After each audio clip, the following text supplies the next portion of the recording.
Hmm.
I have five brothers, that you may testify to them, lest they also come to this place of torment. So, can saints beg for you, I ask? Well, so this guy's in hellfire or something. Right.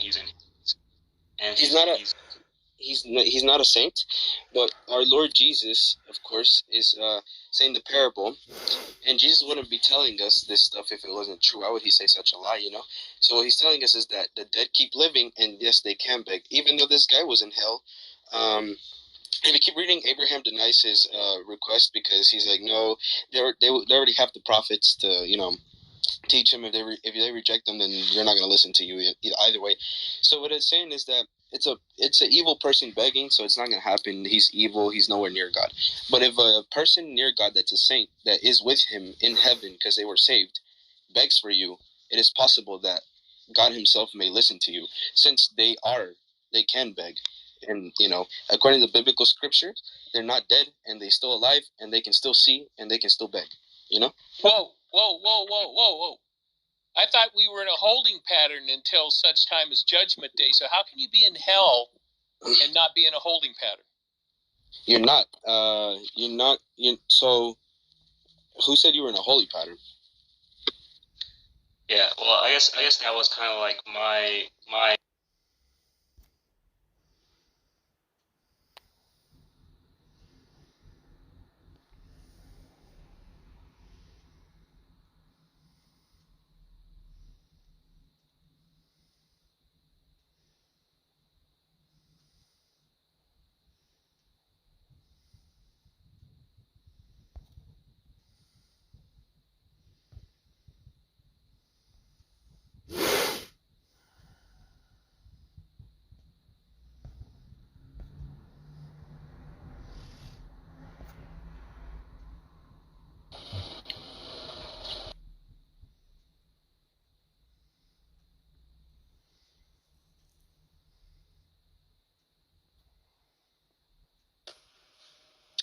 Hey, Punisher, can you send Hogtie an invite also? Sometimes this app gets a little weird. Let me see. Sweet.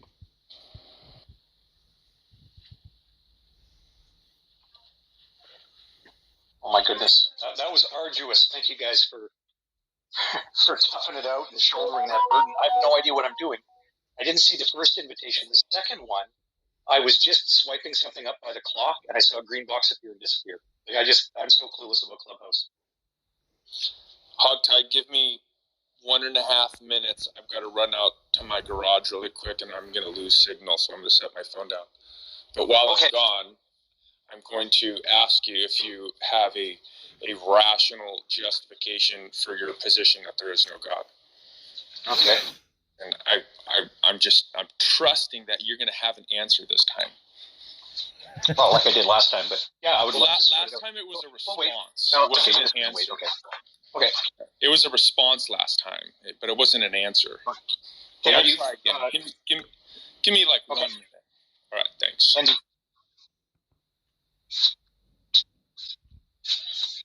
So there does seem to be a pretty well-attended room. Is it 22 people?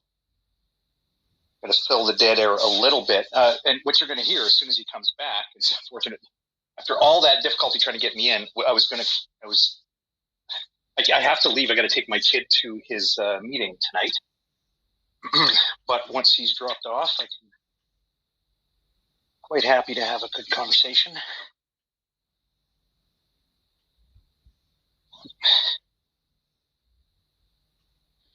In the time being, do you got time to kind of shed light on why you disbelieve? Or are you going to be too busy in the process of taking your kid? Well, that's the thing. I should be kind of a responsible parent, and it's only a 5-minute drive. Yeah. And I think it seems the right thing to do is sort of like I still. Whoops. And we'll be okay. I should mute though while I get him. I'm going to do his checklist and stuff, and I'll be back. I'm still listening. I'll be right back. Alrighty, we'll be waiting.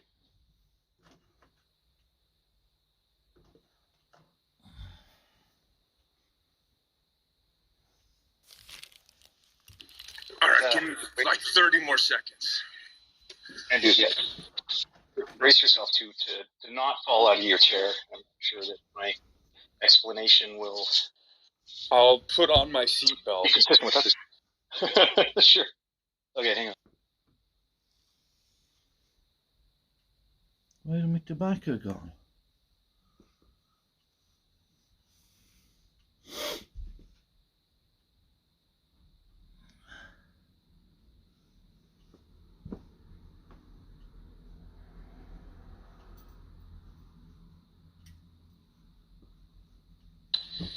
Okay, so Hogtie, it's your position that beliefs held without evidence are irrational. Is that right? Yeah, I don't see any problem with that. I think that's. Yep. Okay. Sorry, actually, you might have been away when I said this. Just real quick. So my kid has a meeting that starts like at the bottom of the hour. So I'm just driving him there now. It's like a 5-minute drive. So I'm going to be a little distracted. I understand if you want to use that time for someone else, or if I'm the only one waiting, then you'll have my divided attention for a few minutes, and then my undivided attention as soon as I get him out of the vehicle. Yeah, fair enough. Sorry, go ahead. Okay, so because you believe that beliefs held without evidence are irrational, and you believe that there is a starting point, and that starting point is a world without God, what is your rational explanation for that belief? No, sorry, starting point.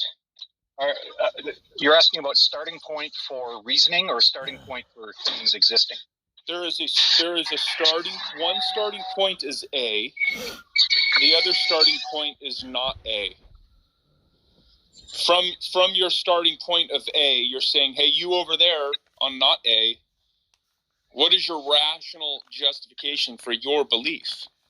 And over here on not A, we're saying, because it's your position that beliefs held without evidence are irrational, then you too should have a rational explanation for the belief that you hold.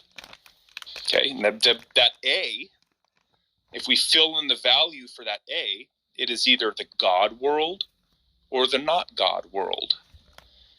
So we're not starting with a neutral ground and then adding God. We are starting with God or starting with not God.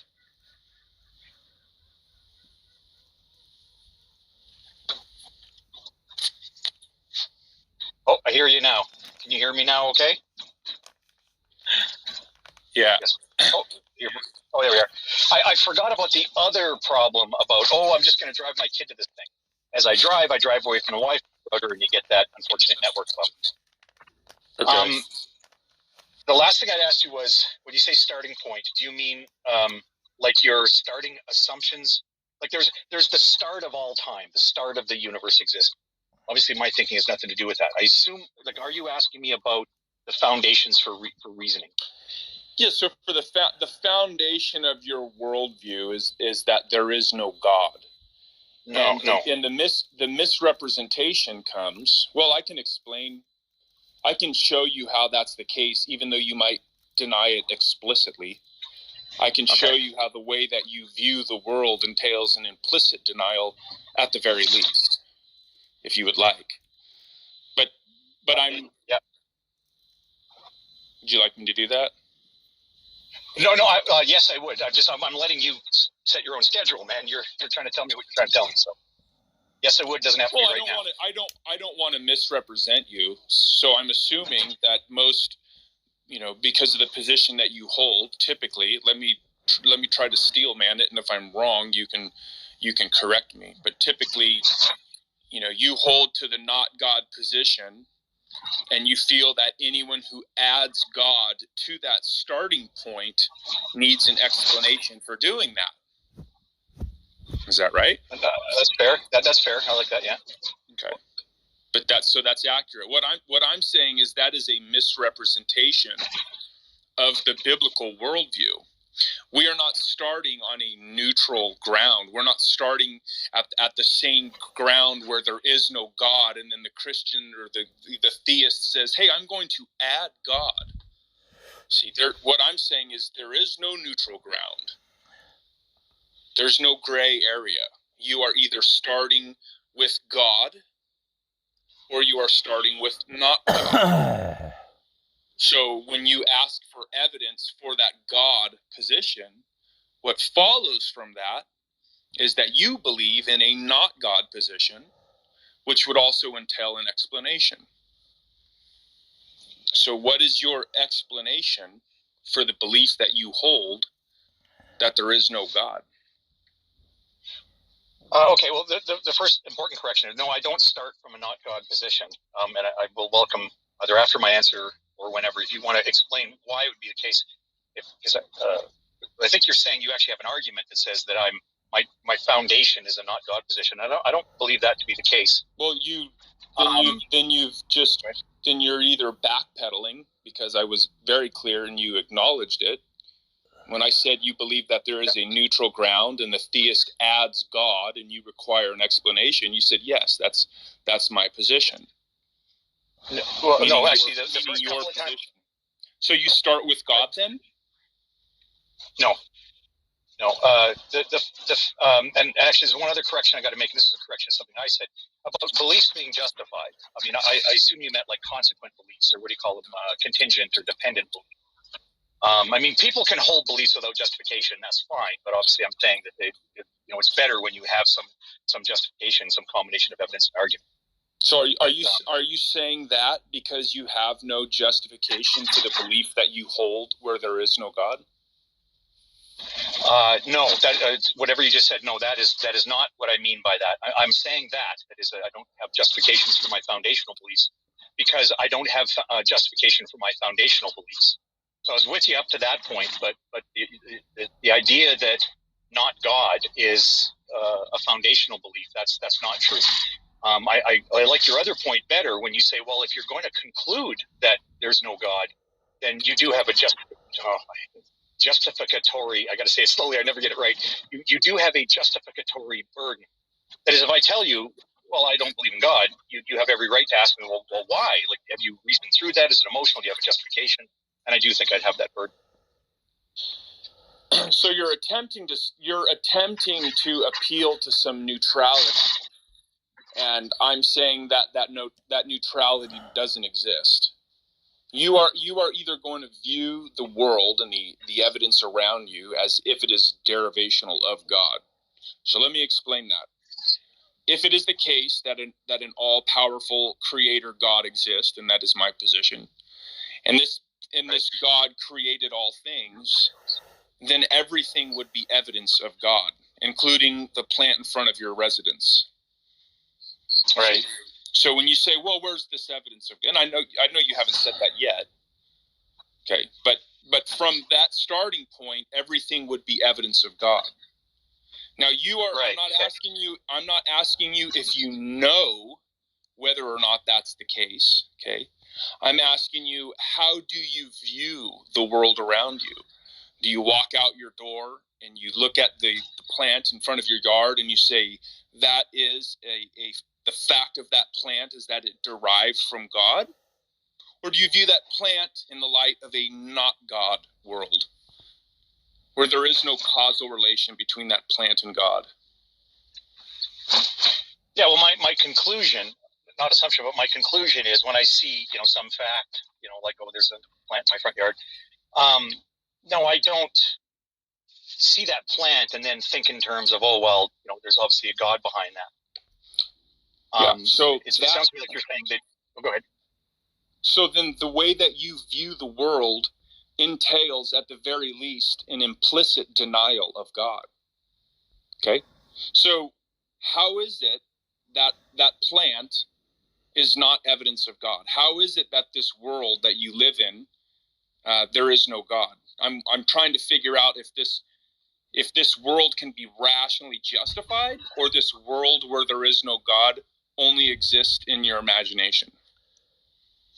Right. Okay. I think I take your point. Just 1 second. I'm just pulling into the parking spot now, so I'm just going to mute for. I don't even have to mute. I'll say, okay, goodbye. Have fun. No, go All say right. goodbye. Say goodbye to your kid. I can wait.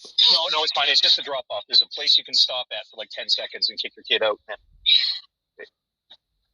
Bye. All right. Have a great time. Don't think that made me forget your question. It did. Sorry. What was your last thought there? So my question was, can you justify this world can you justify this world that you believe in where there is no God? Can you justify this, or does this world exist only in your imagination? I believe I do have a justification. I think that the search for a deductive justification is fruitless. It'd be nice if someone had one either way, but I don't see it. But yeah, so when I look at the evidence around me, the conclusion I draw is that there is no personal creative force behind it. Yeah, so you're just repeating the same thing that you've already said. Right. So right. yeah, That's so I want to make sure. So I'm asking you, how did you determine that to be the case? Did you do like a mathematical argument, or did you mix some chemicals in a laboratory, or do you have, how did you determine that to be the case? I determined that to be the case by, you go about, you live your life, and as you go through life, people present to you, God concepts. Somebody will come up and say, well, you need to believe in this or believe in that, right? I've had people tell me that Joseph Smith had a pretty good relationship with God. I don't believe that. To me, you don't either. And when I see the evidence that people put forward for their supernatural explanation, in my view, there exists a better naturalistic explanation. So one that would be compatible, one that would be compatible with all religious, one would be compatible with the evidence that people use to support their religious claims. Supernatural claims. Sorry, go ahead. So your answer was totally arbitrary. If I were to use that same line of reasoning, I can actually use it better, because I could use that same line of reasoning, and I could say, not only this line of reasoning that you just gave, but the consensus of the globe believes in some God or another. So I can add a consensus appeal to your line of reasoning, and I can prove God by your own criteria. So do you accept your own criteria as a proof of God? Well, I would if it met the criterion that I'm not really specified. Well, I just did. Sort of alluding. Yeah, I did. I said I can say, well, I go out into the world and I meet all of these people that believe in God, and there's a consensus also. And so based on your own criteria that you just used, you've proven I can prove God. So do you accept your own standard, or is it a double standard? Again, as I would if that's what you'd presented, but I take your point about how somebody could just say, well, because essentially what I told you was, when I look at the evidence, I come to the conclusion that there's no God. Yeah, and that's just repeating that's obviously not. It's begging the question. Right, and that's so. Right, no. When I opened by saying what I said was, you absolutely should have braced yourself for me to repeat the thing I said, because that's what I'm getting at. So I remember, I'm trying to keep it brief, right? Like, if this is one of the challenges here, is that you're saying you want to know my evidence. Well, do you want me to, do you want to take a seat and I'll talk for 30 minutes and lay out particular instances? What I'm trying to do is to give you the head.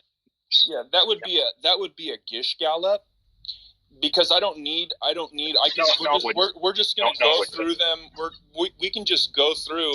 I mean, again, if atheism is rational, then you should be able to demonstrate that this world where there is no God exists outside of your imagination.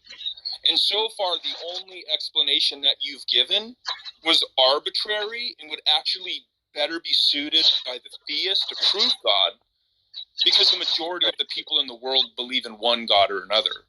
So I'm just taking your own line of reasoning and doubling it. I'm making it better. No, you're not. So I've cued you a couple of times that you're actually misrepresenting my position. Okay, go ahead. Now, when you say, well, I could use that to argue for God, I get your point. Like, I'm listening to your point, and it actually is a good cue to me that I didn't put enough meat on the bones, right? So where the critical difference would be between the position I'm arguing for versus you saying, well, I can just swap out the X in that argument. If I say, well, therefore X is supported, belief in X is justified, you can say, well, it's modular. I can just pull out that X and insert, say, the Christian God or Buddha or whatever you want, right? Yeah, no, all I was doing was showing how your first line of reasoning was.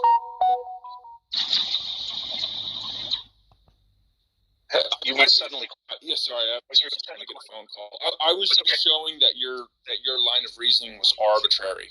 I haven't given you my explanation yet, but I don't have the same standard of criteria as you.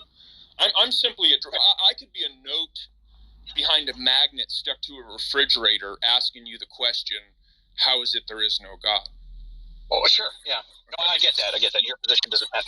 No, but again, what I'm cueing you to is that no, you have not shown it to be arbitrary. You're saying that in my bare bones 2-3 sentence description of it doesn't include adequate detail for you to distinguish that argument from another argument. You could just swap it out and say, well, I'm putting God in there instead. So now what I'm trying to cue you is.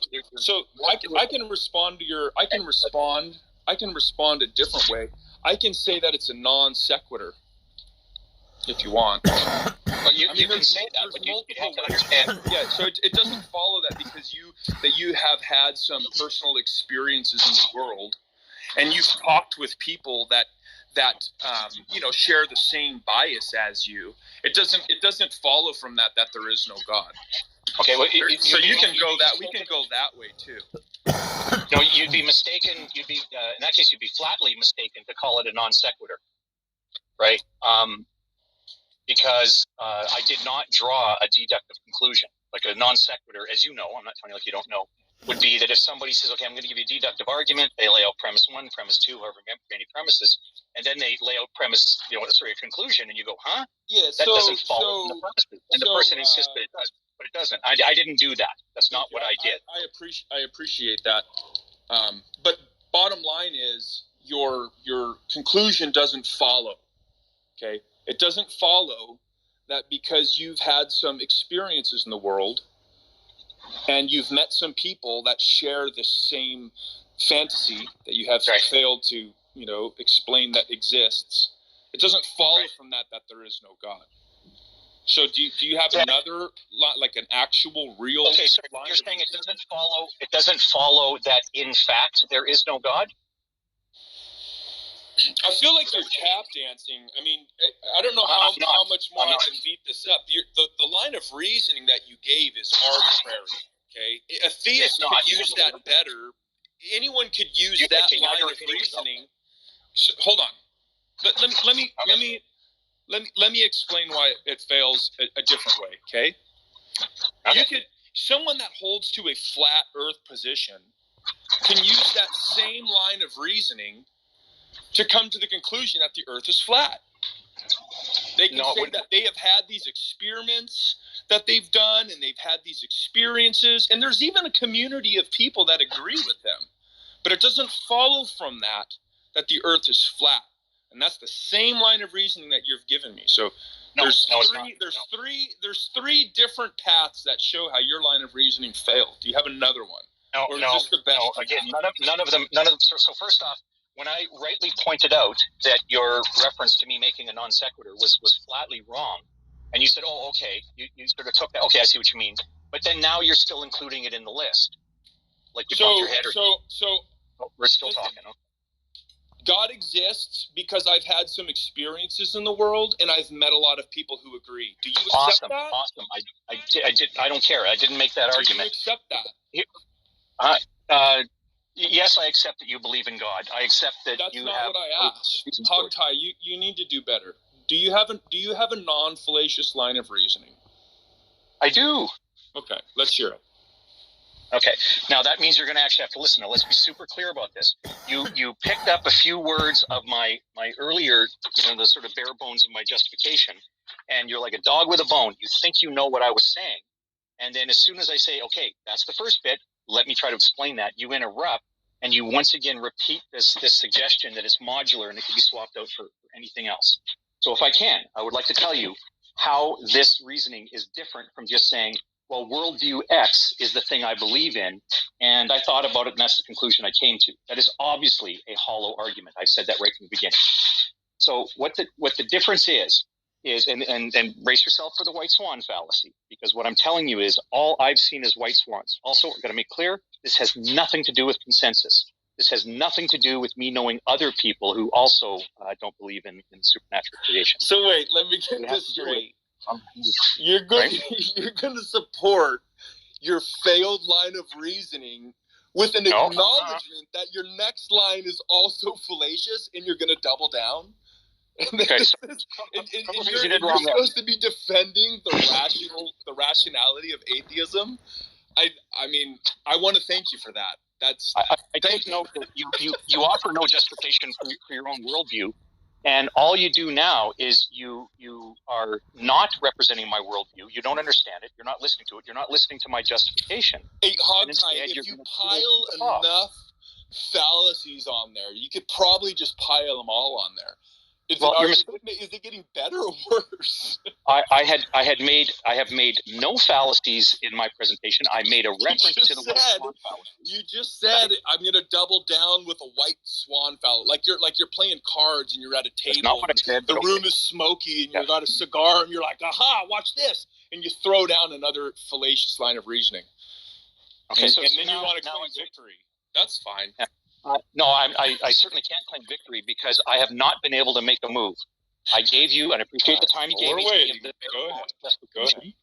But then, so you sort of filled a pigeonhole now. You're a believer who can't provide justification for your beliefs. Hold on a minute. Whoa. No, I don't want to. It's my turn. Hold on. Okay, 2 sentences ago. Well, hold on. All right. That's a tu quo fallacy. No, it's not. Yes, it is. That's like saying if someone says, hey, George, how are you going to get to work today with your broken engine in your car? And George says, you know what, Frank? You have a broken engine too. Well, that doesn't answer the question, okay? Right, so and that's not what I did. Even if it was the case, which it's not, hold on, I'll be done in a second. Even if it was the case that I had no justification, which that's not the case, but even if it was the case, okay, that doesn't get you out of your dilemma. So that's a third fallacy. I did not use it for that. That is not a third fallacy. Fallacy, sir. We're still on. Okay, hold on. I'm waiting for your justification. If it were my position, if it were that fallacy, hold on. My position. Hold on. If it were that fallacy, it would be tu quoque. Hi. Tu quoque is the name of the fallacy you think you're talking about. And since I didn't commit that fallacy, you did commit that fallacy. I did not. I did not. You did commit that fallacy. I mentioned that fallacy. You said, I did not. Hold on. You saying it over and over again doesn't make it happen. All right. Listen, calm down. I don't want to play the mute game, okay? So this isn't about me defending my position. I'll be happy to answer your question. Sure you will. I've only asked you one question, and I haven't got an answer yet. I've got responses, but I haven't got an answer for the single question that I asked. So go ahead and let me address. Throw down your next one. Let's go. Dig deep into the bag. Go ahead. Let me address that point. It would be like me saying, you support murdering kittens. Now, let me ask you a question. Right now, do you get to first address the false accusation? because that's what you've been doing. You've been piling on false accusations. No, sir. If I pause to address them, like the tu quoque thing, you're just flatly wrong about that. It is not a tu quoque fallacy for me to point out that you don't have a justification. It would be a tu quoque fallacy if I said, well, I don't have a problem with me not having a justification because you don't have one either.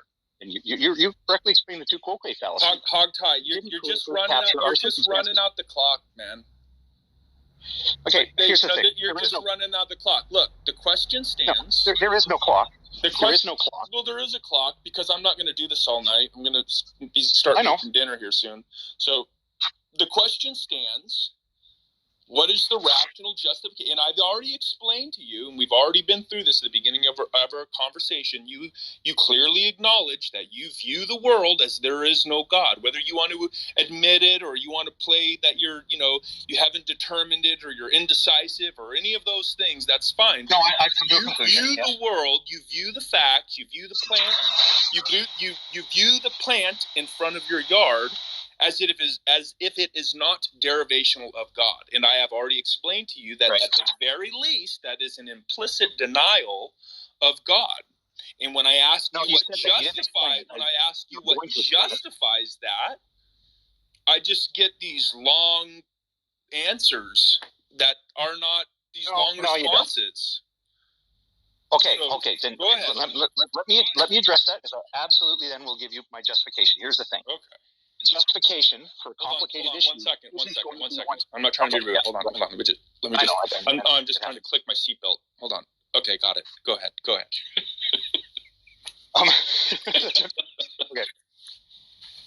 It's a good choice. Now to put my beer in the cup holder. No, you don't do that. No. As you're in a conversation like this, there's a choice you got to make. Like, hey, suppose I asked you to provide your justification that God is real. And you went to a passage of the Bible, and after 3 words, I said, well, that doesn't prove it. So if you want to hear a fully fleshed out justification, then it'll take a bit of time, and I welcome you to interrupt when a point I raise is something you want to address before we go on. I have no problem with that. But if I do that, then what happens the last time happens. You guys, he was so long-winded. Last time, I strove to give a complete explanation. It was too much. So I cut it down to that very simple thing, okay? So you either need to, I'm going to give you the bare bones thing again, which I will be repeating myself. If you want me to explain what I mean by an evaluation of the evidence, I would be happy to describe that. So you gotta pick which way you want to go, okay? Yeah, so it does not follow that because you have arbitrarily viewed the evidence in a certain way. Hold on. You're going to say the same incorrect. Now I'm going to have to mute you. I muted you. I let you talk. We're not going to do this interrupting game. You can unmute, but we're not doing this again. So it doesn't follow that because you have arbitrarily decided to agree with those who support your confirmation bias that there is no God. When you're talking about evidence, you are committing the way you are using evidence is a reification fallacy. Okay, because evidence does not speak. No. Evidence is interpreted by one's worldview. I've already explained this to you. So it doesn't follow that you say, well, I'm going to interpret this evidence in a certain manner that is going to somehow falsify God, and I'm going to find others who share this fantasy with me. It doesn't follow from that, okay, that your conclusion is even accurate or even valid. Okay, I know. You said that several times. And I agree with those points. The unfortunate thing, though, is it has nothing to do with our actual conversation. I did not give you arbitrary reasoning. I have offered several times to say, here is why the reasoning is different. Here is the distinguishing factor between what I'm saying versus somebody just pulling out X and swapping in a different module. As soon as I start to talk about that, you interrupt and you start talking about arbitrary thing. You also now have repeatedly said that my stated justification is, well, I know other people who don't believe in God, QED proven. When I've expressly said other people not believing in God has had no weight on the scales during the period of time that I was deciding about this issue. Well, I don't believe that, but go ahead. No, it is the case. I wouldn't, just to be clear, I'm not making the claim that nowadays I don't care, because obviously we do. You know, you do look for some social connection, whatever. But that's, I'm saying at the time I made the decision, I was alone. I did not have support from anybody else who believed different. Would you like to set all that stuff aside and get back to the actual justification? So, yes, I take it. What I'm saying is, there's a whole bunch of evidence in front of us. Okay, so I'm going to mention, I'm not going to list 100 examples. I'm going to sort of 3 categories of evidence. And I think as a believer, this should resonate with you. That, and actually, if you have another one you want to add on, you should absolutely interrupt and do that. So one of the bits of evidence that people cite that would support a belief in God is that the world exists. I mean, how did that happen? Well, hold on a minute. We're not talking about my position here. I know we're not. Yeah, we're not talking about the theist position. I don't care what theists say. I don't care how they conclude. I could be an atheist asking you this. In fact, for the sake of this argument, why don't you just assume that I am? So that's fine. So how theists come to their conclusion has no bearing on how you've come to yours. And again, evidence is subjective. And you're not going to somehow falsify an objective truth with a subjective interpretation of some evidence, so you say. Yeah, it's nothing to do with what I'm saying. Nothing to do with what I'm saying. That whole thing you just said was disconnected from anything I was saying. So I do agree with you. It doesn't matter what your position is. What do you mean by evidence? Explain, because you continue to appeal to evidence. So what do you mean by that? Okay. Well, I maybe using the word a little bit loosely at first. In this case, I mean facts. If you want to sort of sharpen evidence, it usually means a fact that tends to support one theory over another. So tends to be consistent with one theory, but not some other theory. In order for you to invoke a single fact, you're going to have a worldview that can account for that. So are you defining something that is a fact? Are you defining that as something that is an objective and unchanging and definitive? And if you're going to say yes, I want to know how you're going to ground that. What is it from your worldview where there is no God? What is it that's going to ground a single fact? What do you have a single fact that's not contingent? Do I have a single fact that's not contingent? Not contingent on what? Well, on something else. I think. Your question's throwing me back a little bit, because I think facts are all contingent. So then they're arbitrary. So now you're equivocating the word fact with conclusion. What's the difference between a fact and a conclusion? What's the difference between a fact and a conclusion? The difference between a fact and a conclusion is a conceptual event, a mental event. A fact is mind independent. Oh, okay. So a fact is something that's mind independent?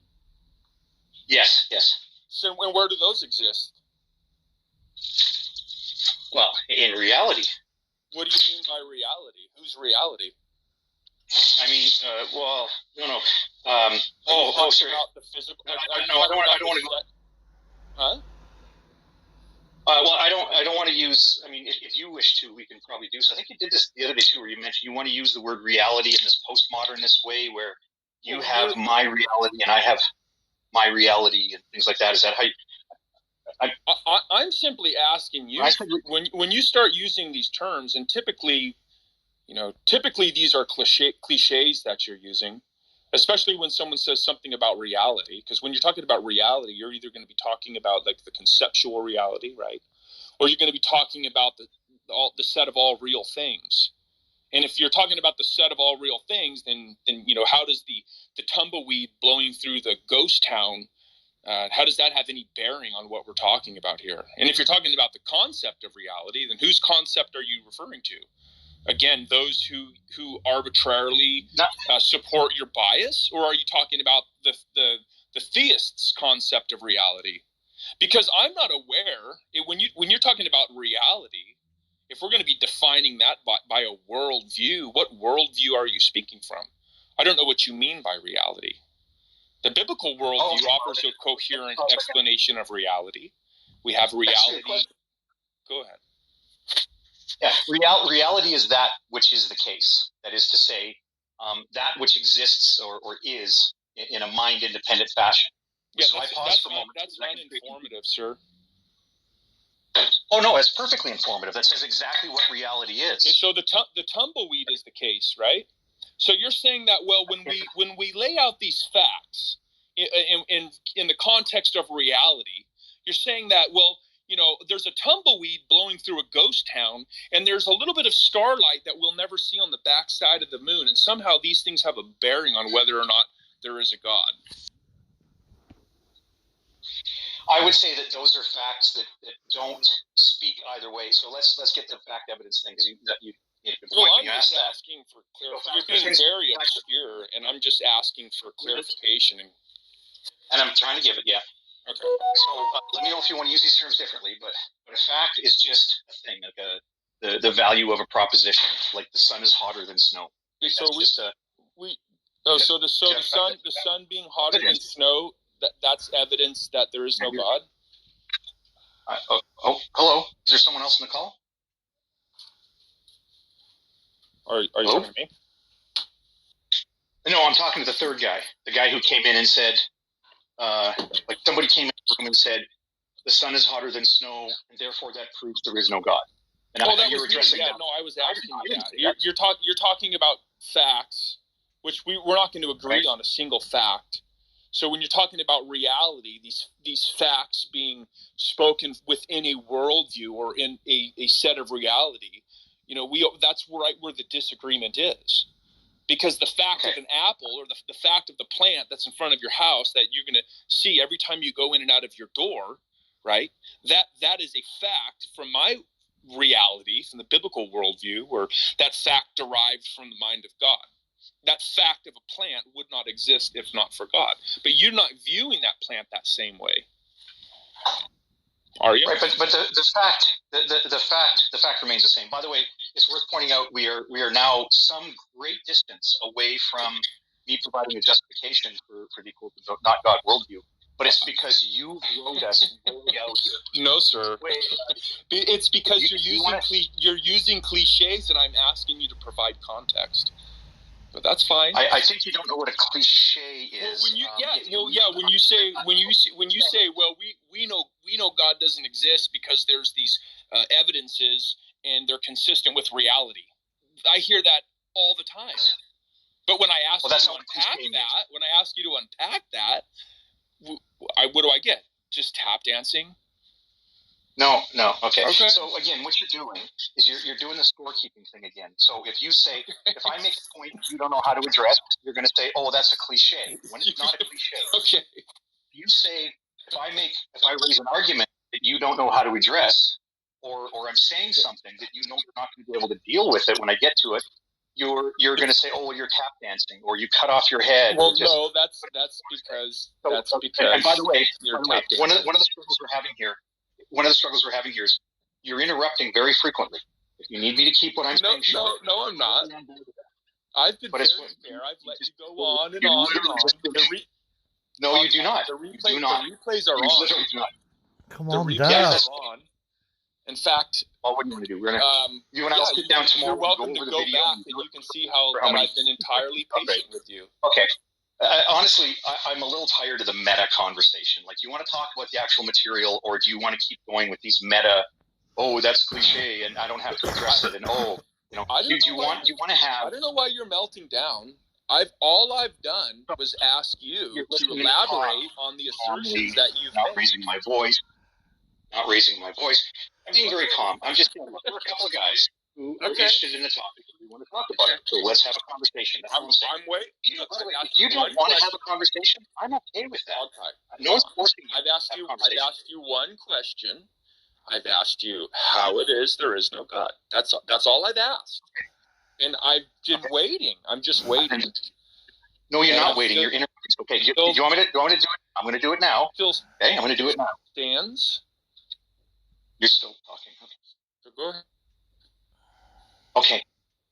So I mentioned facts. Oh, you're still talking. Hog tie, I think you're cutting out. This might be a good. Might be good that you've cut out. Why is that? Hello? Well, maybe I was cutting out. I don't know. One of us cutting out. But go. It got a little choppy for. It got a little choppy for a little while. Okay, so can I ask a favor? Was how is it there is no God? That's okay. So it's choppy on my end again too. I know what the question was you asked, but is my sound okay? Can I leave and come back? Can you hear me okay? Should I leave and come back? I got nothing. I don't hear any. I don't know if you can hear. Yeah, I can hear you intermittently, but I've got like a little red bar flash too, so I don't know what's going on. Yeah. But I okay. can hear you now. Oh, good. Okay. Yeah, you could answer me now. Yeah. Interrupt me if it goes all the heck again. Yeah, I'll just hold this coat hanger up as high as I can. Okay. But please don't interrupt for the sake of nitpicking something like the word fact. Okay. I'm going to use the word fact. That's not nitpicking. If you want to use the word fact, and you're going to have to explain what you mean by that, and you already did. You already said that facts are contingent. That means they're arbitrary. So I told you that a proper word to use would be a conclusion. Okay? No. Because conclusions can change. And if you're going to be defining a fact, why that's not the case. If you're going to be defining a fact as something that can change, we can work with that, but we're going to be confused when I use the word fact, because when I use the word fact, I'm going to be using it in an objective sense. That's the problem. So I'm using it in an objective sense. But then what? Here we go again. You can't. Well, no. How can you use the word fact in an objective sense when it's contingent on other things that you don't know are actual? I asked you if there's a single fact from your worldview that isn't contingent on something else. No, you asked me if I had any facts that were not contingent, and I paused and said, "Well, I don't have facts or whatever." No, right. You have all of these facts that are contingent. And just like a bunch, they're stacked up like a bunch of dominoes, okay, and they can all fall down. Nothing grounds them. Nothing actually makes them a fact. Oh, so obviously something does. I mean, obviously you and I both agree that something does. We agree that a fact is something that derives from the mind of God. We both agree absolutely want to cash in your claim that you don't interrupt. That's awesome. What was that, sir? Well, I don't think it's fair that you say that I'm interrupting, but when you say that we both agree that a fact is a fact, I'm asking you again. So we both agree that a fact is something that derives from the mind of God. We both agree on that? No. I think we both agree that a fact is a fact. And if you don't agree with that, I don't even. And that's not what I said anyway, but obviously I do think a fact is a fact. Why are we talking about this? How does this get us closer to what we're actually talking about? Who knows? Because you're trying to say that there are these certain facts, and there's these facts and these evidences that you can use against God. But when we try to explain or elaborate on what these things are, it turns out that these are just arbitrary assertions that are contingent on something that's not definitive. So how are you going to use a fact that is subjective to refute an objective truth of God? How are you going to do that? Okay, there's no such thing as a subjective fact, and we're gonna have a bit of a struggle here. Then you're contradicting yourself, sir. Once again, interrupting every sentence, and I'm not contradicting myself. You obviously misunderstand and intentionally misrepresent my position. Facts are objective. Facts are the state of affairs.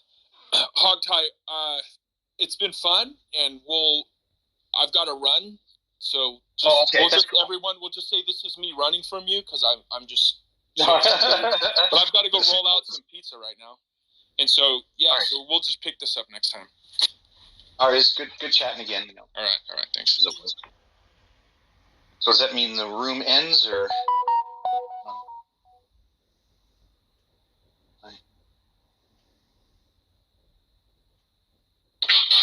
No, there's some other people on stage. Oh, Hold on a second. I did not reconnect the Wi-Fi. I will be back in a moment.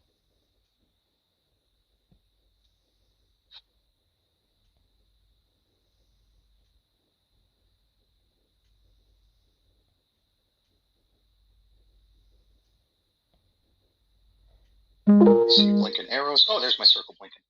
No, what I was asking, maybe you didn't leave or not. I mean, it's not. I'm not.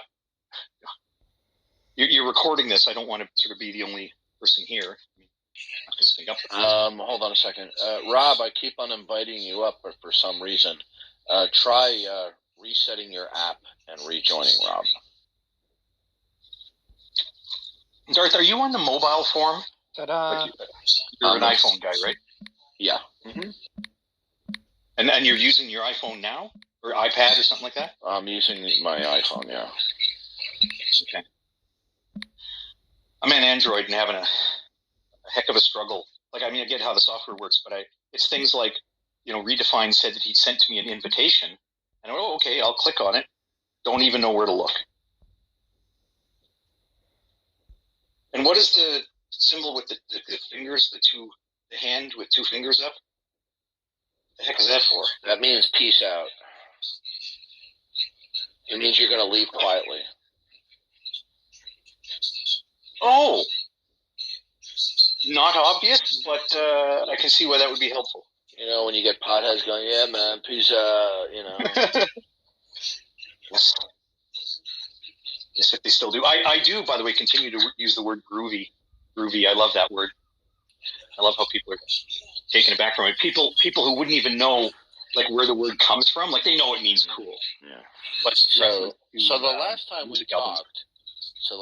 we talked, you stated that God does not exist because you find naturalism appealing.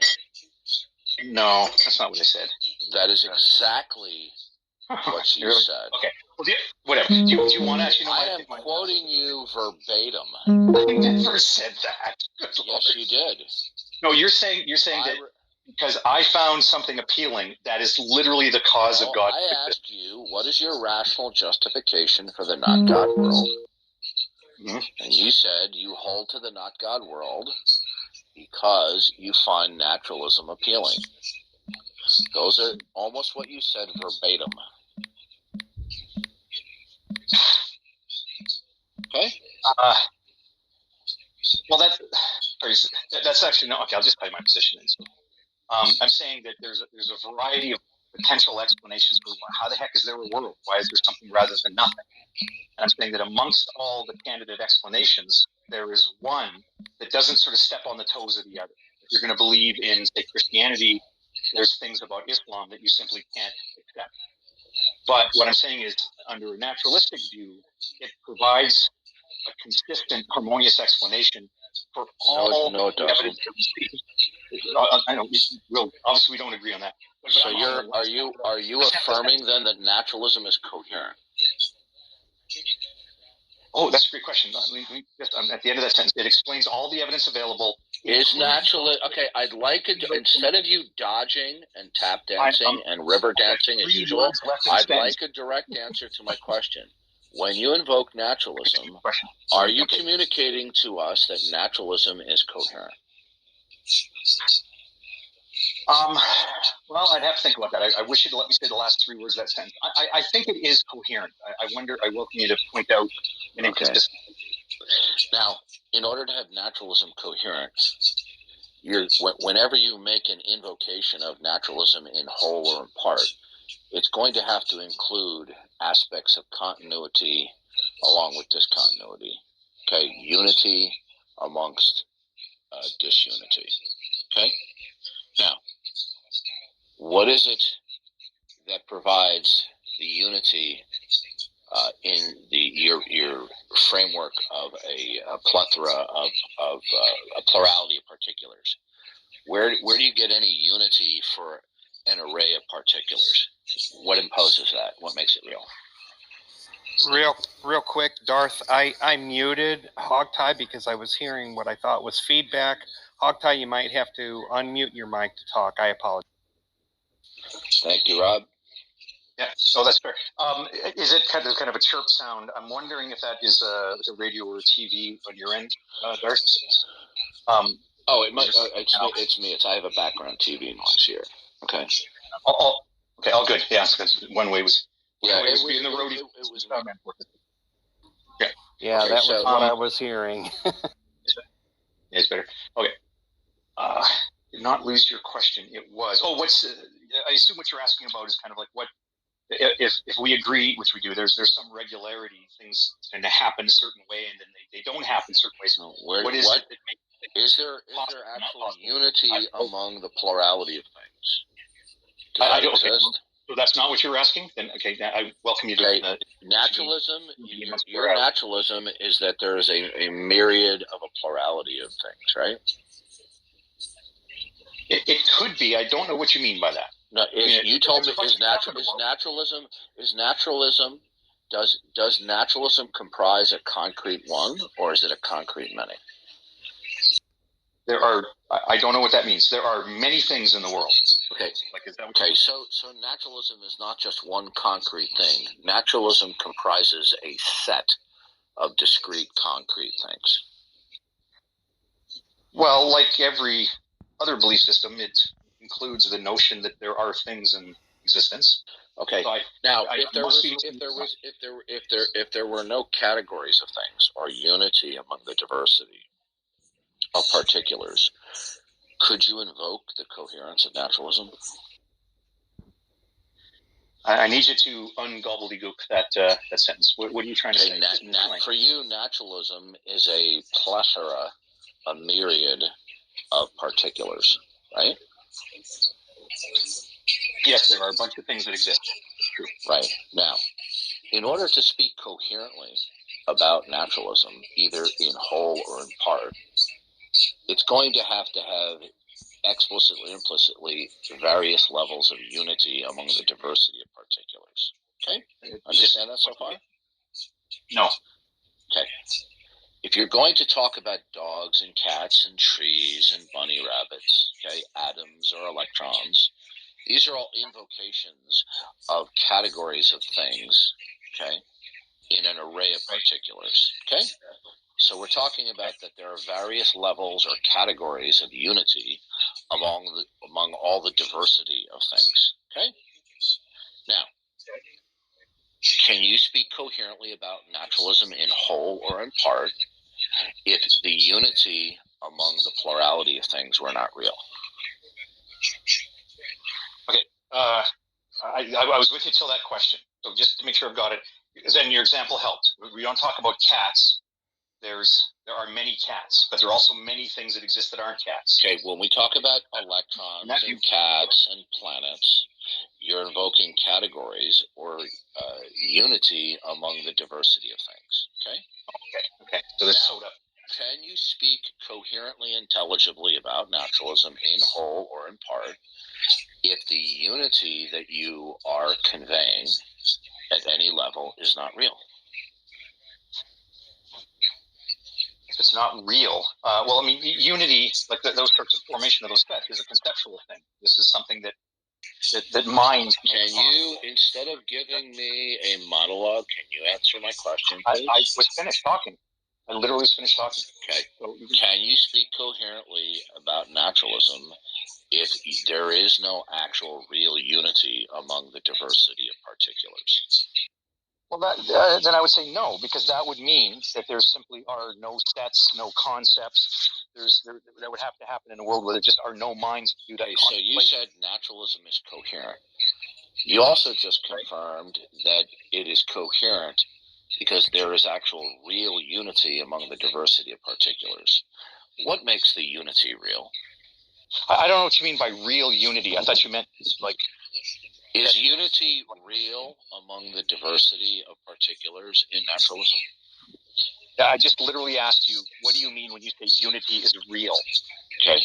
Unity doesn't exist. It's not I can't... Okay, listen to me. Do you believe that there's a commonality of things that we call electrons? Yeah, I believe there's a set of things we call electrons. Do you believe that there are particulars out there that we call dogs? Okay. Now, when we talk about dogs, those two creatures on the front lawn are dogs. Okay, you're talking about that there's unity among the diversity of things. If we say, well, those two are identical twins, or those two are fraternal twins, those two are sisters, we are invoking unity among the diversity of things. Okay?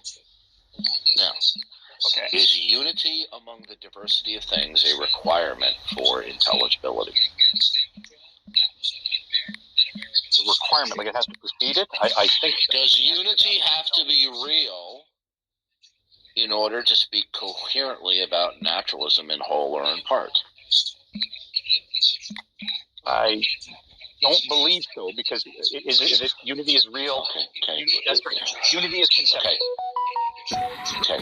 So it only resides in the mind. There's no. Yes, if I explain the concept. There are. So you don't believe that there are actual categories of things in the world that exist outside of the mind? No, I think the categorization. So there are no. Okay. So there are no dogs. No, there are dogs. Okay. Are if every human being died tomorrow, okay, would there still be dogs on the planet? I would think so. Okay. So when we talk about dogs, we're talking about categories of things amongst the array of particulars. Okay? Right. So when we say categories, we're also talking about there's unity amongst the diversity of particulars. Dogs, cats, electrons, planets. Okay. Now, can you speak coherently about your naturalistic world in whole or part if the unity or categoryness of things is not real? Well, I've answered that in that how can I help you? Sorry. I've answered that in the sense of how would you say that unity and categories and sets, these are things that are conceptual. When you communicate intelligibly about your naturalistic world in whole or part, does that include expressions of unity among the diversity of things? Yes. Okay. Yes, is the categoryness and the unity of things out in the world real? Like real as in mind independent? No. So if you were to die tomorrow, there would be no dogs? If everyone died, if all humans died tomorrow, would there be dogs on the planet? I believe there would be. So the unity among the diversity of things would still exist, even though there wasn't a human mind to apprehend it. But the unity in the one and the many. I mean, this is not a trick question. And the fact that you're stumbling all over this shows me that you have reticence to answer the question because you're fearful of what the ramifications are. Good, then answer the question. Is unity among diversity of things a necessary precondition for speaking intelligibly about our world? I positively believe. I think yes. Like I think you have to have these concepts of categorization. No, you're not. Okay. I didn't. See, now what you're doing is you're changing the parameters of what I said. I said, trying to figure out is unity, when we invoke it, is it real or is it fiction? It's conceptual. If you want to call that fiction, I suppose. Okay. If you dodge another question of mine, I'm going to kick you from the room. Okay. All right. Goodbye. All right. No, you don't have to. Goodbye. You're gone. Okay. This is what he does. This is like pulling teeth. All right. He's an extremely dishonest person. Okay. You ask him simple questions, and it's like pulling teeth. Okay. He's dishonest because his worldview of atheism is a lie. It's not grounded in truth.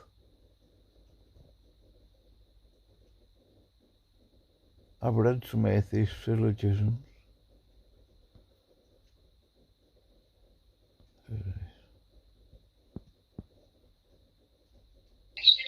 See, this is the little game that they play. How can I fool them today? How can I obfuscate? How can I rabbit trail? Okay? These were no-brainer questions, and he was purposely being obtuse in order to avoid answering the question transparently.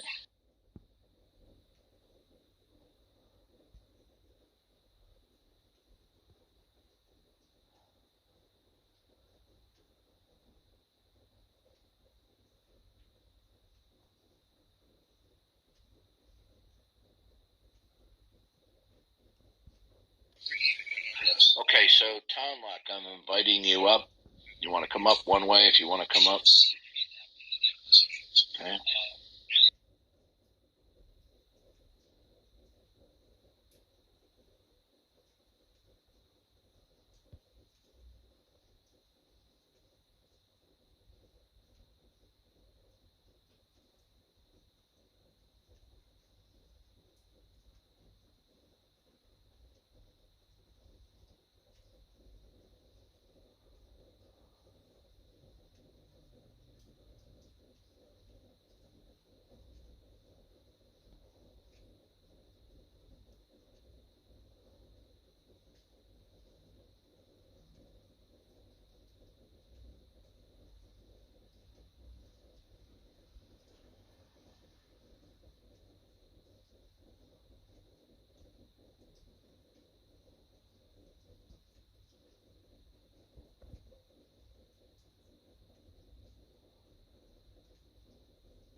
to forget Matt Dillahunty, then John was no different than Matt Dillahunty, who didn't want to worship God even if he found out he's real. And John knew he was real, so therefore he was actually worse than Matt Dillahunty, but was basically saying he was actually he was an unbeliever, kind of implying that John was not a Christian, and basically comparing him. That's what I got from it. If I were still, I was very specific. I was very specific with what regards he's like Matt Dillahunty, and we even went over the analogous property. And the analogous property is if one person thinks that God is real, then they ought